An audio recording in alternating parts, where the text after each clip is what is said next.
주시는 말씀 에스겔 37장 1절로 10절까지의 말씀입니다. 제가 한 절 읽고 여러분들이 한 절 읽으시면서 하나님의 말씀을 받들어 읽도록 하겠습니다. 여호와의 손이 내게 내려와서 여호와의 영으로 나를 이끌어 골짜기 가운데 데려다 놓으셨다. 그곳은 뼈들로 가득했다. 그분은 나를 뼈 주위로 지나가게 하셨다. 골짜기 바닥에 뼈가 아주 많았다. 그 뼈들은 매우 말라 있었다. 그분께서 내게 물으셨다. 이 사람아, 이 뼈들이 살아날 수 있겠느냐? 나는 말했다. 주 여호와여, 주께서 아십니다. 그러자 그분께서 내게 말씀하셨다. 이 뼈들에게 예언하여 마른 뼈들아, 여호와의 말씀을 들으라. 이 뼈들에게 주 여호와가 이렇게 말한다. 내가 너희 안에 생기를 들어가게 할 터이니 너희는 살게 될 것이다. 내가 너희에게 힘줄을 붙이고 그 위에 살을 붙이고 그 위에 살갗을 덮고는 너희 안에 생기를 불어넣을 것이다. 그러면 너희는 살게 될 것이고 내가 여호와임을 알게 될 것이다. 그리하여 나는 명령받은 대로 예언했다.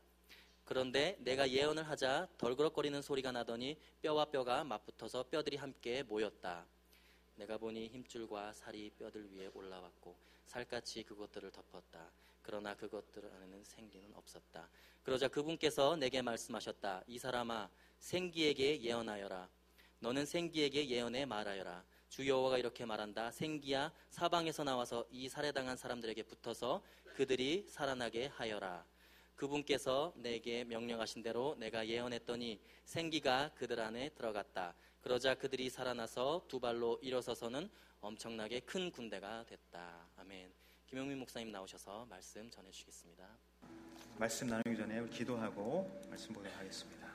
하나님 감사합니다. 오늘도 우리에게 주님이 말씀하여 주시고 이 자리 가운데 이제 성령 하나님의 역사하심을 허락하여 주시어서 듣는 모든 이들의 마음 가운데에 살아계신 하나님을 경험하는 귀하고 복된 시간 되게 하여 주시옵소서.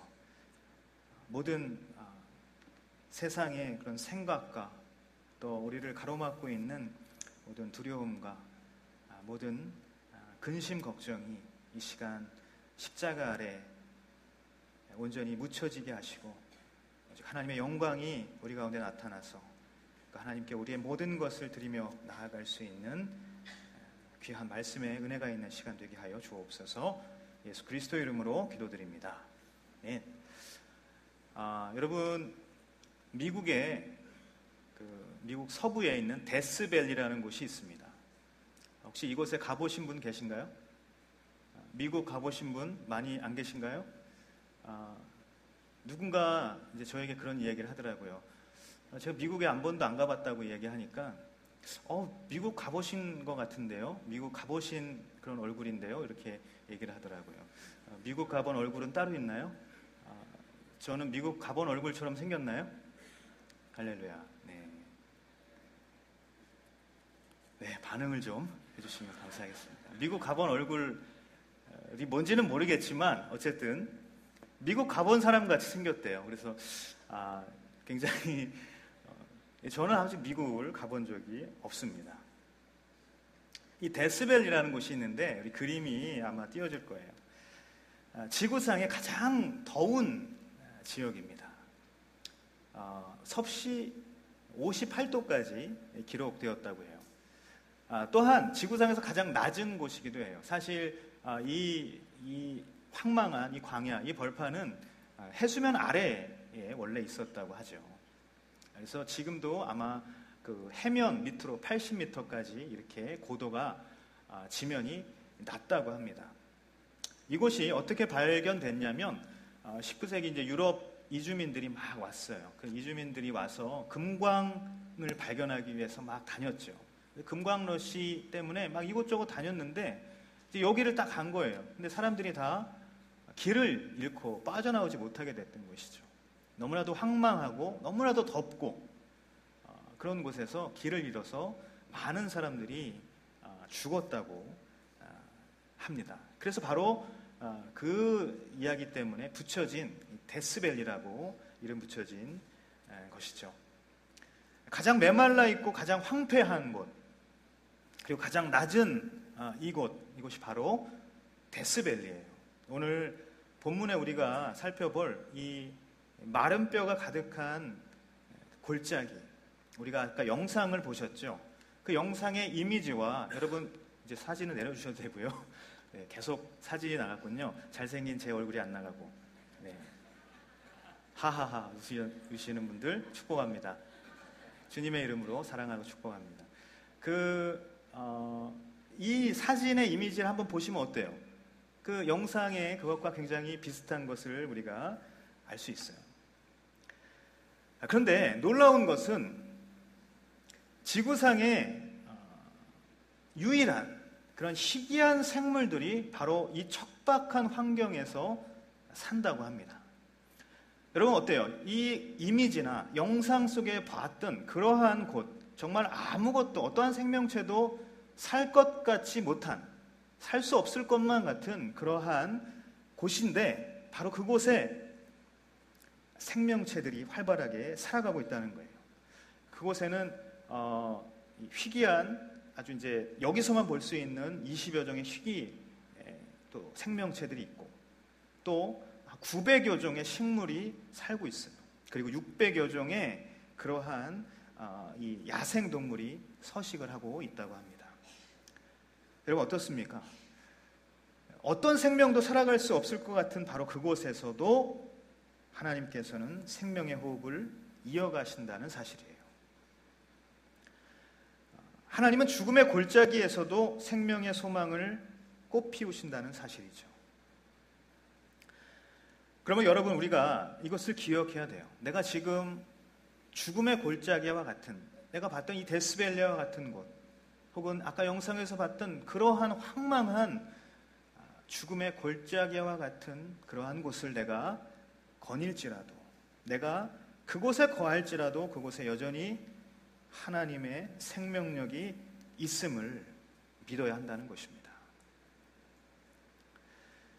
오늘 본문에 등장하는 마른 뼈들이 가득한 골짜기, 그곳으로 에스겔을 데리고 가셔서 환상을 보여주십니다. 하나님께서 이렇게 하신 하나님의 뜻이 있을 텐데 과연 그 하나님의 뜻은 무엇인가? 마른 뼈가 큰 군대가 되어서 일어서는 환상을 통해서 마른 뼈와 같은 이스라엘, 나라가 망하고 민족이 멸망하며 많은 사람들이 포로로 잡혀가 있고 그 예루살렘에 남아있는 사람들은 정말 허망한 가운데 살아가고 있었던 그 마른 뼈와 같은 이스라엘, 그 이스라엘이 살아나서 생기가 나고 활력이 넘치는 그러한 것을 하나님께서는 약속하고 있다는 것을 오늘 말씀하고 있다는 것입니다. 동시에 이 말씀은 저와 여러분 그리고 우리 W 공동체 우리 모두에게 말씀하시는 회복과 부흥의 비전이라는 것이죠. 오늘 이 말씀을 나누면서 그 하나님의 영적인 회복, 그 부흥의 비전을 우리가 함께 나눠보기를 원합니다. 우리 1절, 2절 말씀 같이 한번 읽어보도록 하겠습니다. 1절, 2절입니다. 시작.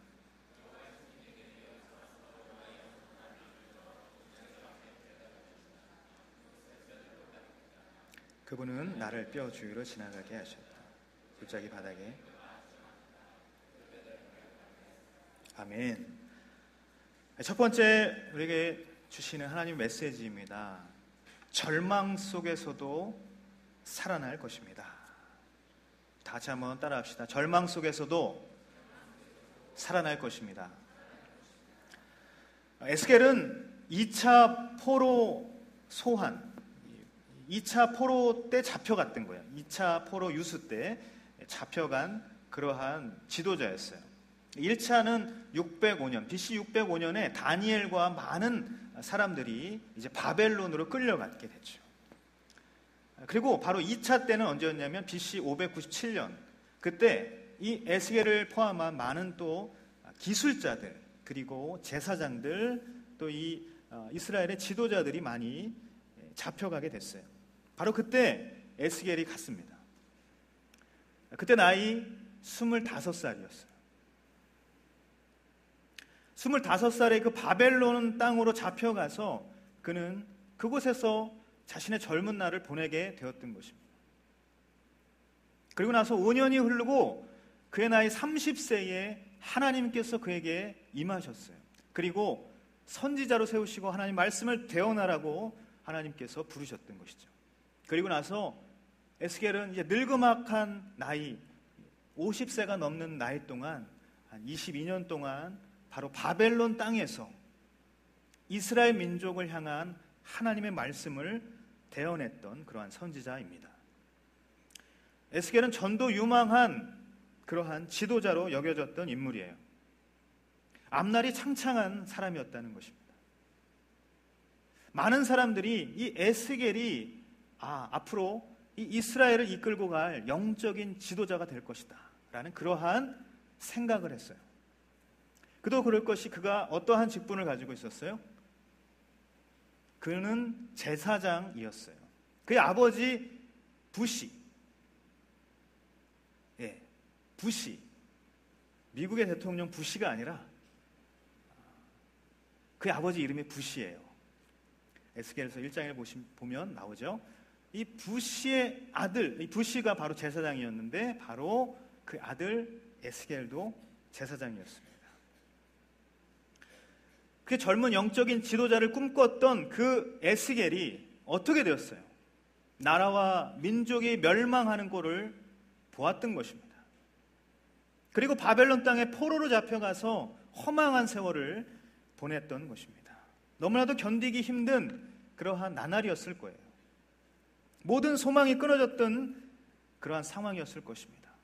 허망한 가운데 체념하는 그러한 인생, 아주 이 가장 밑바닥까지 떨어진 나락 속에 빠졌던 그러한 인생이었다라는 것입니다. 바로 그 인생 가운데 하나님 찾아오셔서 하나님의 말씀을 대언하고 이스라엘 민족을 향한 회복의 메시지를, 회복의 약속을 그의 입술에 대신 전하셨던 것입니다.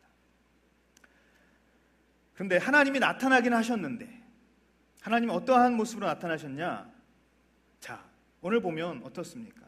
굉장히 밝고 찬란한 그런 하나님의 영광이 다시 임할 것이다라는 그러한 기대 가운데에 하나님이 나타나신 것이 아니라 하나님 나타나셨는데 어떻게 나타나셨어요? 정말 아까 우리가 봤던 그 이미지를 떠올려 보세요. 아무것도 없고 절망과 같은, 생명이라고는 조금도 꿈꿀 수 없는 그러한 죽음의 골짜기로 이 에스겔을 데리고 왔던 거예요. 여러분, 우리가 오늘 말씀을 통해서 깨달아야 하는 영적인 진리가 바로 이것입니다. 절망의 골짜기에서 하나님의 비전은 시작된다는 것입니다. 에스겔이 가장 절망을 경험한 순간, 인생에서 가장 추락해 있었던 바로 그때 하나님께서는 모든 것이 회복되어 살아나는 비전을 계획하셨다는 거예요. 그의 현실적인 상황과 너무나도 흡사한 이 해골 골짜기로 에스겔을 이끌고 가셨어요. 그리고 그곳에서 어떠한 것을 보여주셨습니까? 하나님의 약속의 환상을 보여주셨어요. 비전을 보여주셨어요. 마른 뼈들이 살아나는 그러한 그림을, 그러한 약속을 에스겔에게 보여주신 것입니다.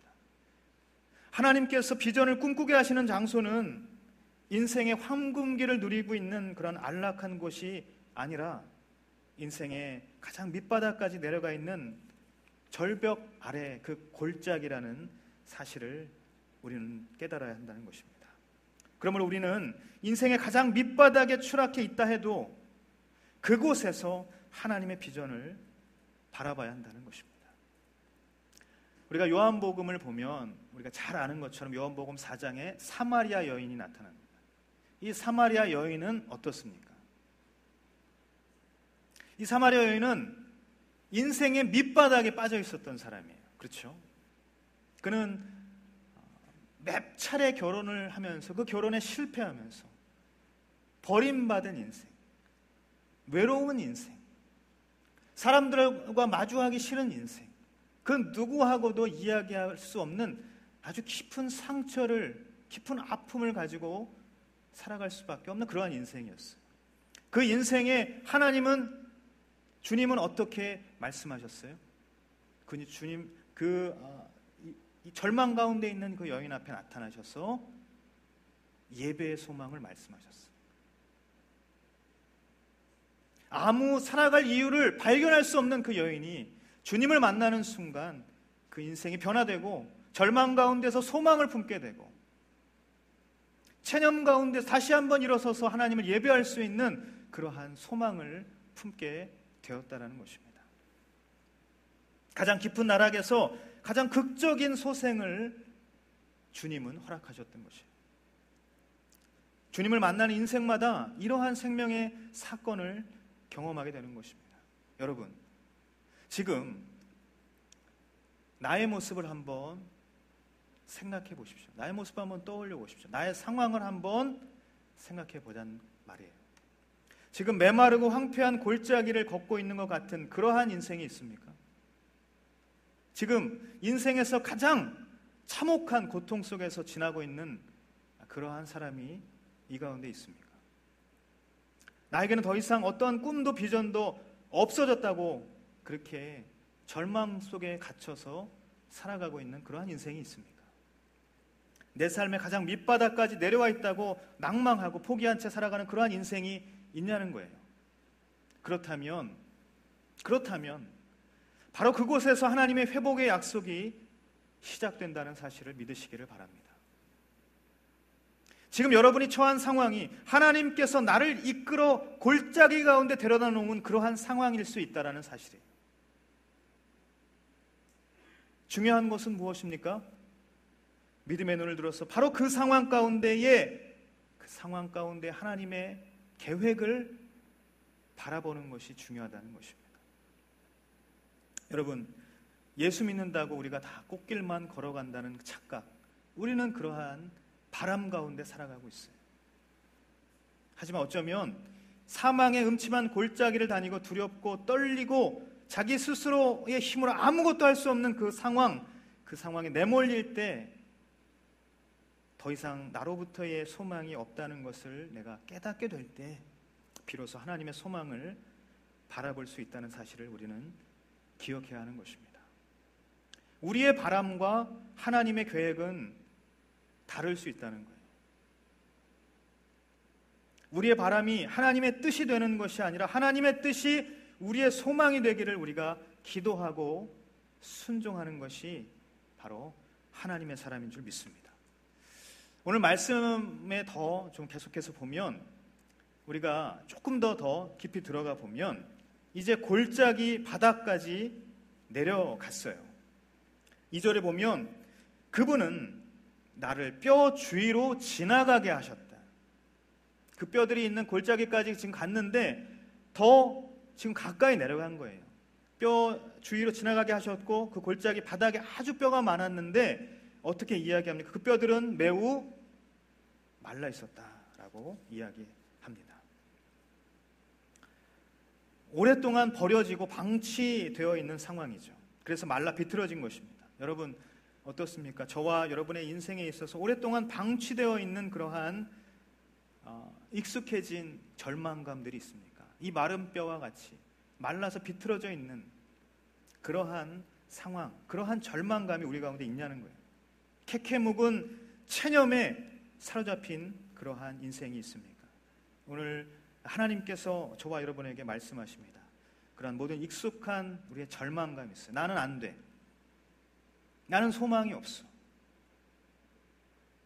이 캐캐 묵은 어떤 체념, 포기, 이곳에서 해방되기를 예수님의 이름으로 축복합니다.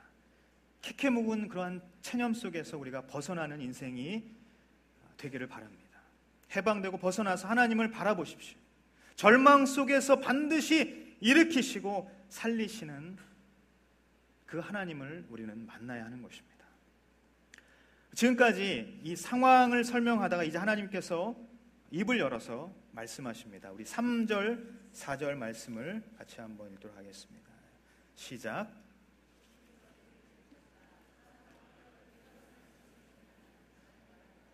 주 여호와여 주께서 아십니다. 그들에게 말하여라. 마른 뼈들아 하나님의 말씀을 들어라. 아멘. 두 번째 우리가 나눌 메시지는 하나님의 능력으로 살아날 것입니다 라는 것입니다. 다 같이 한번 따라합시다. 하나님의 능력으로 살아날 것입니다. 이 뼈들이 살아날 수 있겠느냐라고 물었어요. 사람아, 이 뼈들이 살아날 수 있겠느냐? 어떻습니까? 가능성을 지금 물어본 거예요. 세상은 이야기합니다. 세상에서는 어떻게 이야기하냐면 불가능은 없다. 그렇죠? 어떤 광고 카피와 같죠? 인간의 힘, 인간의 의지만 있다면 다 할 수 있다. 막 이렇게 이야기하잖아요. 정말 그렇습니까? 인간의 힘이 그렇게 Nothing is impossible입니까? 우리가 오늘 찬양 선곡을 어떻게 했는지 모르겠지만 정말 잘했어요. Nothing is impossible. 우리가 이 찬양 불렀는데 정말 인간의 힘과 의지만 있다면 모든 것이 다 가능합니까? 세상은 그렇게 이야기하지만 여러분, 하나님께서는 지금 에스겔에게 어떠한 말씀을 하고 있습니까? 이 환상을 통해서 궁극적으로 말씀하시고자 하는 것은 무엇입니까? 우리가 이것을 기억해야 돼요. 나의 능력 안에서 불가능을 직시해야 한다는 것입니다. 그리고 하나님 안에서 가능함을 깨달아야 한다는 것입니다. 빌립보서 4장 13절 말씀, 우리가 잘 아는 것처럼 내가 능력 주시는 자 안에서 나는 모든 것을 할 수 있다. 이 바울의 고백처럼 저와 여러분에게는 능력을 주시는 자 안에서만 불가능이 없는 거예요.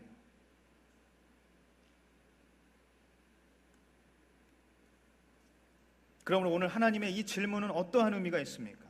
너의 눈으로 불가능해 보이지. 이 뼈들이 살아날 수 있겠느냐라고 물었을 때 너의 눈으로는 불가능해 보이지. 하지만 내가 살아나게 할 거야. 내가 살아나게 할 것이다 라고 그렇게 말씀하고 있는 거예요. 그러므로 어쩌면 에스겔의 이 대답, 이것은 주께서 아십니다가 아니라 주께서 하십니다가 되어야 하는 것입니다. 오늘 저와 여러분에게 주님께서 만약 이 질문을 물으신다면 여러분 어떻게 대답하시겠습니까? 이 뼈들이 살아날 수 있겠느냐? 지금 너 앞에 있는, 내 눈앞에 있는 이 상황이 해결될 수 있겠느냐? 무기력에 빠진 너의 영적인 회복이 될 수 있겠느냐? 하나님께서 만약 여러분에게 이러한 질문을 하신다면, 이렇게 물으신다면 어떻게 대답하시겠습니까? 우리의 대답은 에스겔의 이 대답처럼 주께서 하십니다. 주님께서만이 하실 수 있습니다. 라는 이 믿음의 고백이 있어야 한다는 것입니다. 주님은 능력이 있으세요. 주님은 불가능이 없으십니다. 이 믿음의 고백이 있게 되기를 간절히 바랍니다. 여러분, 당시의 상황은 어땠는가? 다시 한번 이 말씀의 배경으로 들어가면 고대 근동에는 이러한 인식들이 있었어요. 나라가 멸망해요. 나라가 계속 어떤 나라가 커지고 어떤 나라가 멸망하고 계속 흥망성쇠를 거듭하죠. 나라가 멸망하면 그 나라의 신은 어떻게 됩니까? 그 나라의 신은 죽는 거예요. 그래서 바벨론이 멸망하면 바벨론 신은 죽은 것이고, 모압이 멸망하면 모압의 신은 죽는 거예요. 마찬가지로 이스라엘이 멸망하게 되면 어떻게 됩니까?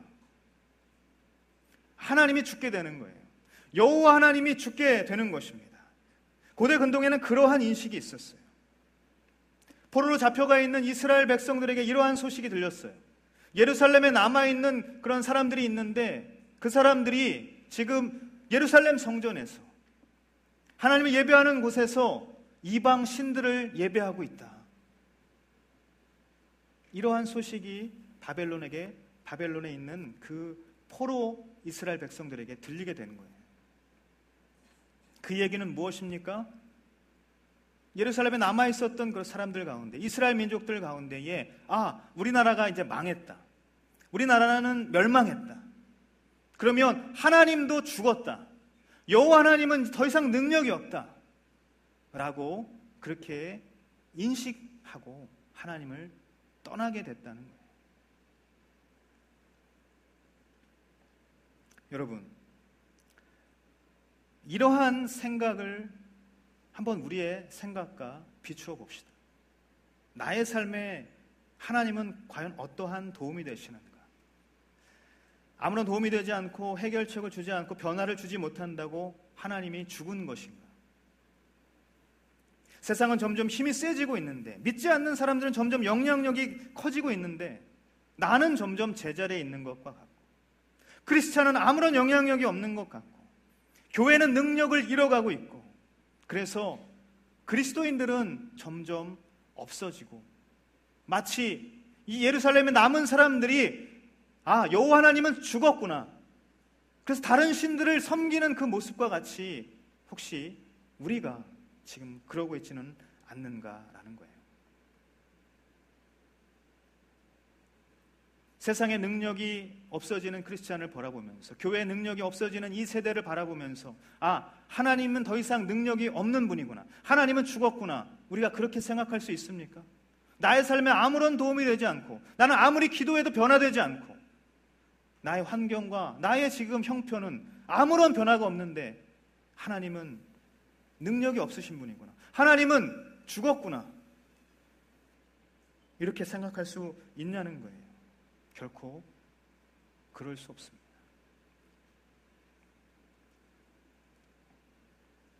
능력이 있으시다면 왜 가만히 있느냐고 물으시는 그러한 분들이 있습니까? 그러한 질문이 나에게도 있습니까? 하나님 살아계지 않고 죽은 것 같다고 의심이 드는 그러한 사람들이 혹시 있습니까? 그래서 절망 속에서, 그래서 포기 속에서, 체념 속에서 그렇게 갇혀서 날마다 살아가는 청년들이 있냐는 거예요. 그래서 어떻게 하겠냐는 거예요. 계속 주저앉아서 포기하고 절망만 하고 살 것이냐는 거예요. 이 공동체 더 이상 소망이 없어라고 이야기하고 그냥 치부해버리고 그렇게 넘어갈 거냐는 얘기예요. 지금 저와 여러분에게 필요한 것은 상황과 그 상황에 처한 자기 자신을 연민할 시간이 필요한 게 아니라, 나에게 믿음의 눈을 주셔서 불가능을 가능하게 하시는 당신을 보게 해달라는 그 무릎을 꿇는 시간이 필요하다는 사실입니다. 불가능해 보이기만 한 상황 속에서 하나님의 능력은 여전히 우리 가운데 있습니다. 하나님은 결코 죽지 않으십니다. 하나님은 결코 능력이 없지 않으십니다. 하나님은 모든 불가능을 가능케 하실 수 있는 분이십니다. 하나님은 지금도 살아계셔서 우리의 기도를 들으시는 분인 줄 믿습니다. 하나님은 여전히 우리 공동체 가운데에 하나님의 약속을 부어주시는 분이시고, 하나님은 여전히 우리 공동체 가운데에 당신의 사랑을 약속하시는 분이시고, 하나님은 여전히 이 공동체에도 영적인 부흥이 있을 것이다, 그렇게 말씀하고 있는 분이신 줄 믿는 것입니다. 그래서 불가능해 보이는 그러한 모든 상황 속에서 우리는 하나님의 능력을 바라봐야 하는 것이고, 불가능한 그 속에서 기적을 일으키시는 그 하나님을 우리가 기도해야 하는 것이고, 그 하나님께 나아가야 한다는 사실입니다. 이제 하나님께서 본격적으로 이 회복의 선포를 하시는 장면으로 이어집니다. 우리 5절에서 10절까지 말씀 끝까지 읽도록 하겠습니다. 5절에서 10절까지입니다. 시작.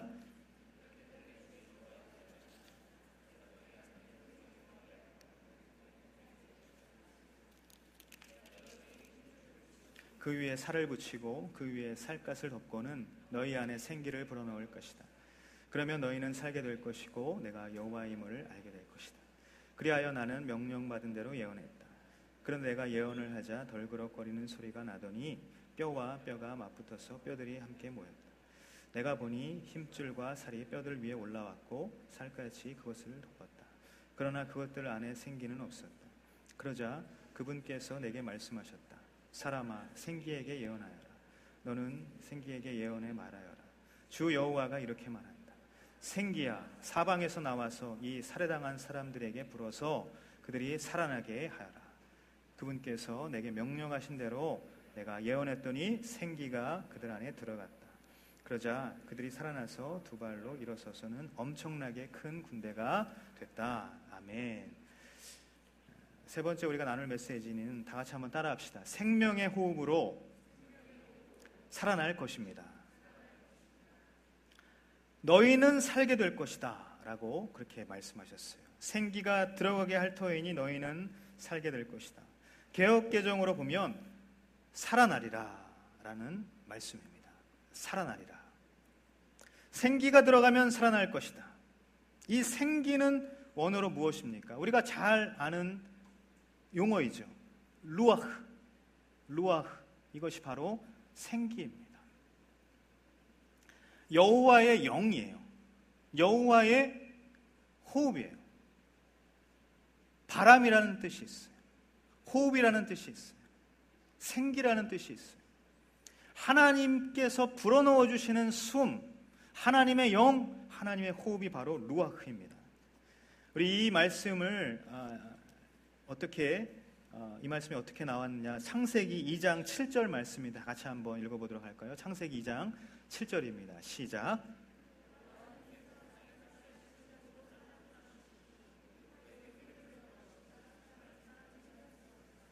아멘. 여호와 하나님께서 흙으로 사람을 빚으시고 그 가운데에 어떻게 했어요? 그 코에 생기를 불어넣어 주셨다. 그래서 사람이 생명체가 됐다라고 말씀하고 있습니다. 여러분, 가장 처음 불어넣어 주셨던 그 생명의 호흡이 바로 생기예요. 루아흐라는 거예요. 우리가 흔히 말합니다. 너 왜 이렇게 생기가 없어? 저에게 제가 가장 많이 듣는 말 중에 하나는 뭐냐면, 목사님 왜 이렇게 피곤해 보이세요? 네. 할렐루야. 제가 그렇게 보이나요? 네. 저는 여러분에게 말씀을 전할 자격이 없네요. 왜냐하면 너 왜 이렇게 생기가 없어? 라고 여러분이 저에게 지금 이야기하고 있는 거예요. 어쨌든 우리가 너 왜 이렇게 생기가 없어? 라고 그렇게 이야기를 많이 하죠. 바로 그 생기, 그 말은 어떤 의미입니까? 원래 하나님께서 창조하신 그 호흡을 잃어버린 상태를 이야기하는 거예요. 다시 말해서 너 왜 이렇게 성령 충만하지 않아?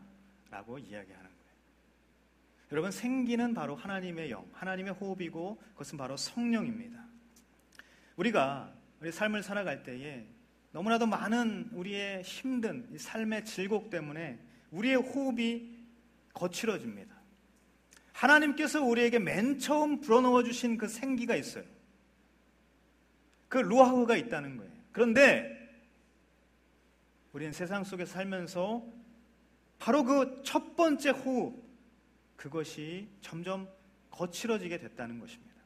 세상 온갖 혼탁한 것으로 뒤섞인 그러한 호흡을 가지고 우리가 살아가고 있다는 거예요.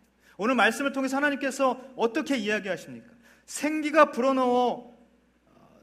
불어넣어 주시면 우리는 살게 될 것이다 라고 말씀하고 있어요. 다시 살아나게 될 것이다.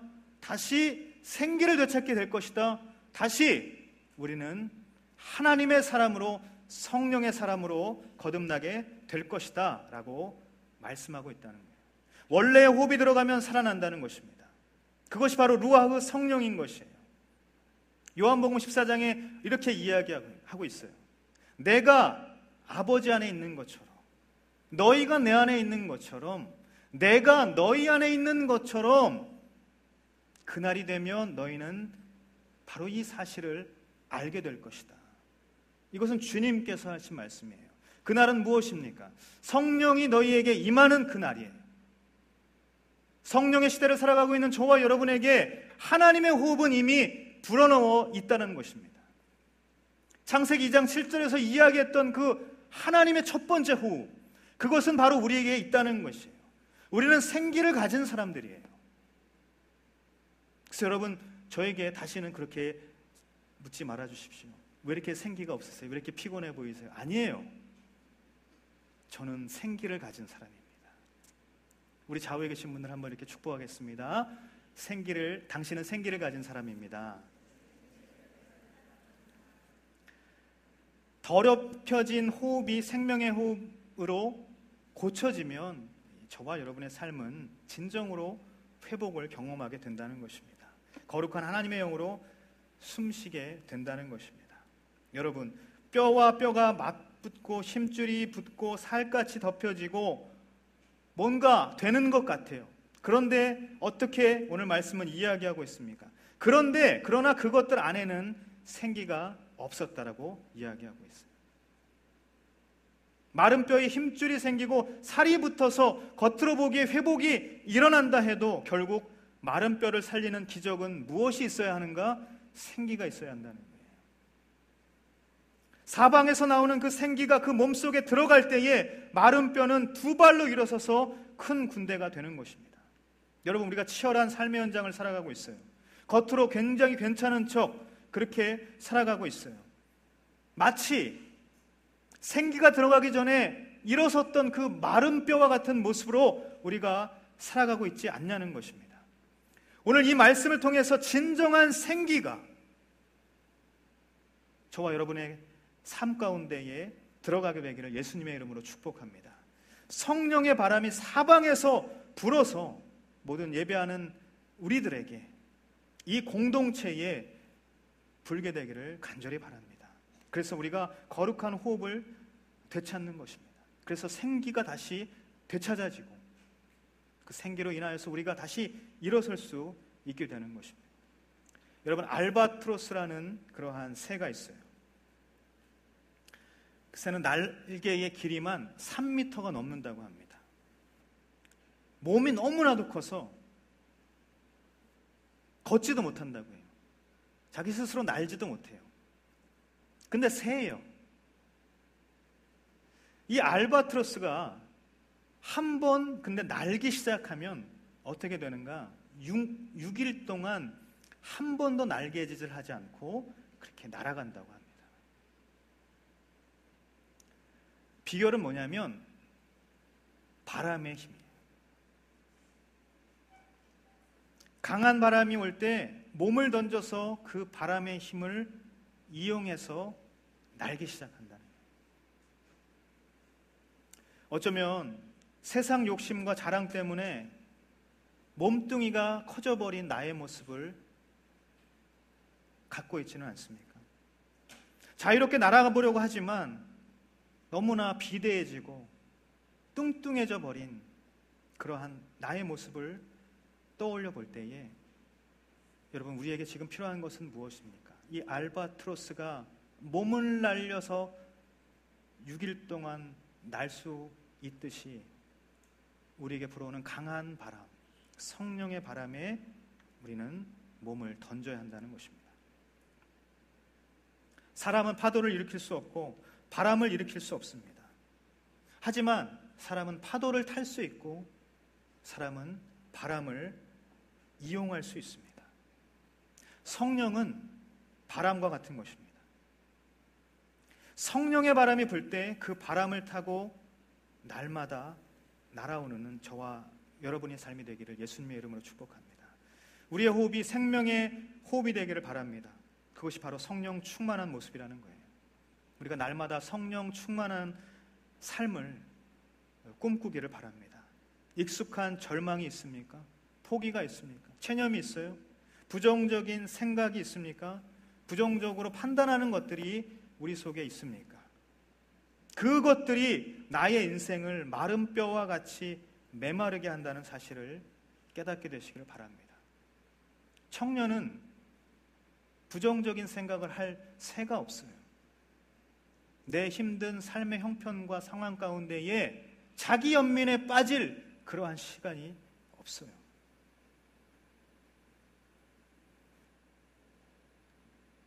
절망과 포기와 부정적인 모든 것이 우리의 삶을 좀먹게 할 시간이 없다는 것입니다. 우리 공동체도 마찬가지. 10년이라는 나이가 들었어요.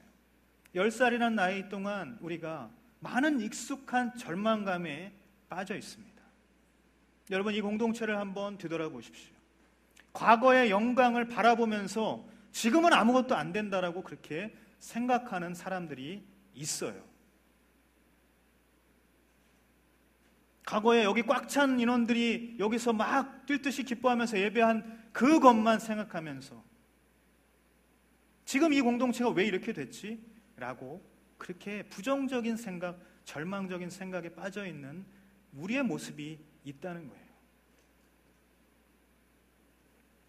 저는 이 말씀을 준비하면서 에스겔에게 주신 이 마른 뼈의 이 환상, 죽음의 골짜기로 에스겔을 이끌어 가셔서 마른 뼈들을 보게 하시고 그 마른 뼈들이 다시 일어나서는 그 환상을 저에게도 보여주셨어요. 전 리더십들과 지난주에 이 공동체, W 공동체의 다음 시즌, 이 다음 시즌을 향한 하나님의 비전의 약속을 같이 나누었습니다. 저는 오늘 말씀을 통하여서 우리 예배하는 모든 W 공동체와 함께 이 비전의 약속을 함께 나누기를 원합니다. 하나님께서는 분명히 우리 공동체를 향한 너무나도 분명하고 너무나도 엄중하고 너무나도 신실하신 그 약속을 가지고 계십니다.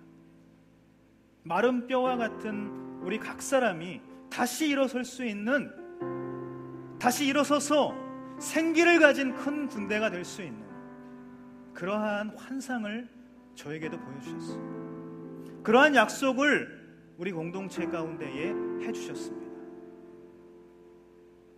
저는 저와 여러분이 이 약속을 품고 다시 일어설 수 있게 되기를 예수님의 이름으로 축복합니다. 가슴이 다시 뛰고 차오르는 열정이 우리 가운데 다시 일어서서 생기가 우리 가운데에 불어넘쳐서 성령의 바람을 우리가 타서 다시 이 공동체를 향한 하나님의 약속과 비전을 바라볼 수 있고 그것으로 인해서 우리가 다시 한번 일어설 수 있고 우리가 그것을 향해서 다시 기도할 수 있고 그것을 향해서 다시 한 마음이 되어서 이 공동체를 향한 영적인 부흥을 다시 한번 꿈꿀 수 있는 그런 우리 모두가 되기를 간절히 원합니다. 이제 다음 텀은 우리의 순모임이 바뀌게 될 것입니다. 이제 다음 시즌은 우리의 예배가 바뀌게 될 것입니다.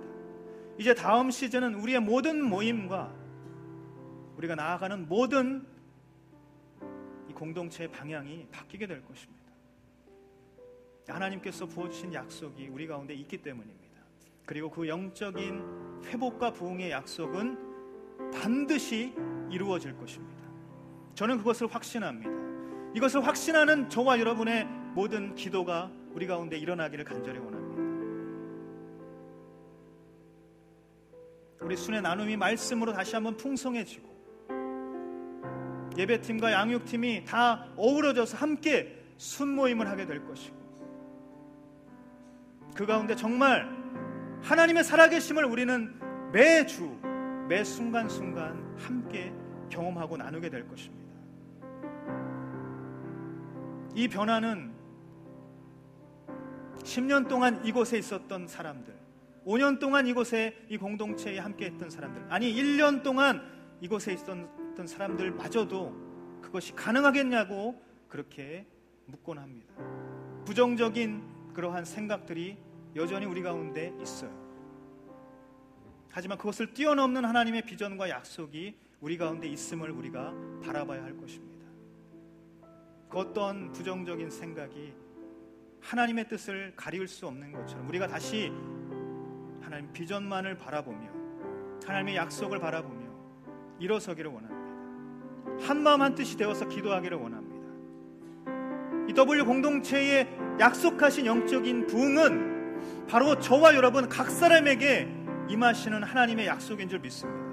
우리 한 사람 한 사람이 다시 영적인 부흥을 경험하고 다시 하나님을 뜨겁게 만나고 예수 그리스도를 붙잡고 십자가를 가슴 한 군데 세우기고 그렇게 살아날 수 있는 그러한 꿈이 우리 가운데 다시 꾸어지고 그것을 위해서 다시 우리가 기도하기를 원하는 것입니다.